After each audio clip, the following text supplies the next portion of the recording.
What is going on, everyone? Alex Prime here, and today we're taking a look at the Power A enhanced wired controller for the Nintendo Switch. This is the Super Mario edition. So this controller seems like it hits all the right marks. It is designed just like the Pro controller, even has the home button and the screenshot button in the same spot, and it actually has programmable buttons in the back as well. So it seems like it will be a good option. Of course, it is a wired controller, which keeps the cost down. This was $40 here in Canada. I believe it's $30 in the States. You can see here, you can map the buttons to either A, B, X, Y, the triggers, the bumpers, or the D-pad, or the analog sticks.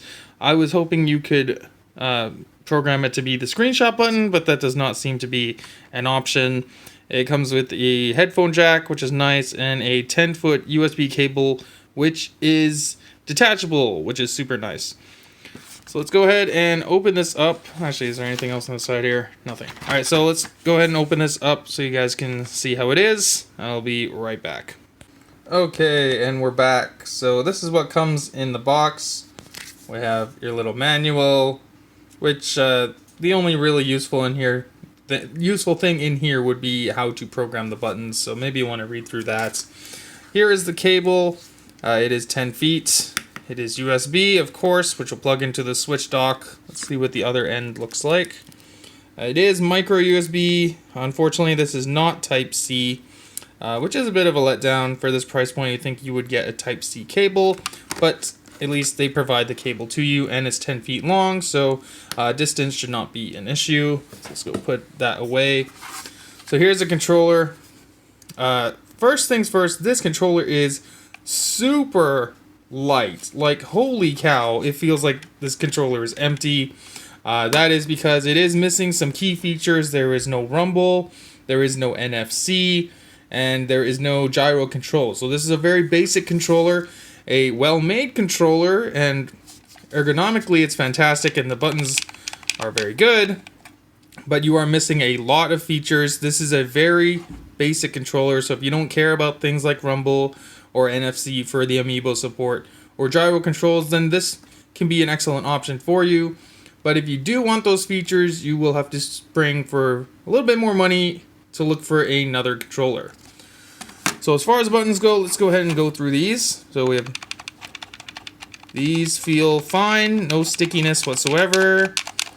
That's fine. It's analog sticks. That has excellent spring back, that's good.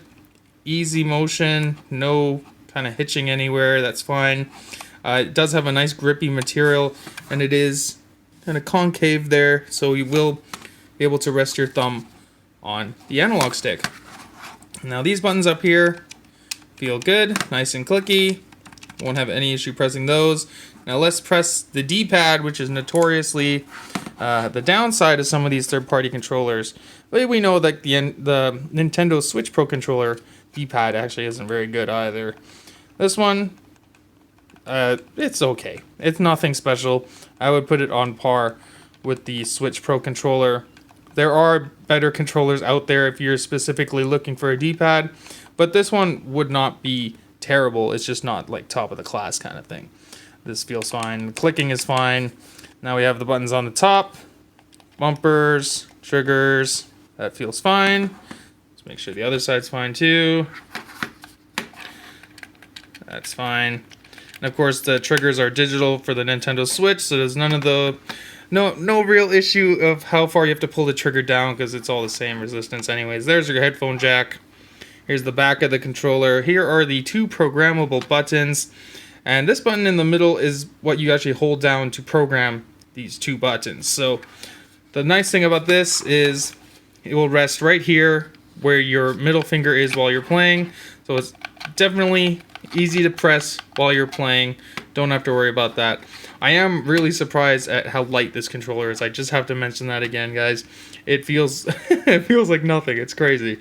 But again, that's because they don't need to put the motion motors. Yeah, put the motors in there for the rumble, which add a lot of weight. They could have just put weights or something in here to make it a heavier controller, because a heavier controller feels like a higher quality controller.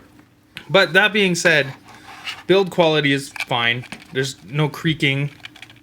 You can kind of hear something, not too much though.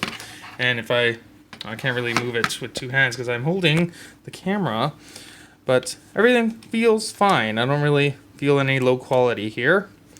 So no real issues with this controller. Again, you gotta be okay with the controller being wired though. Just keep that in mind.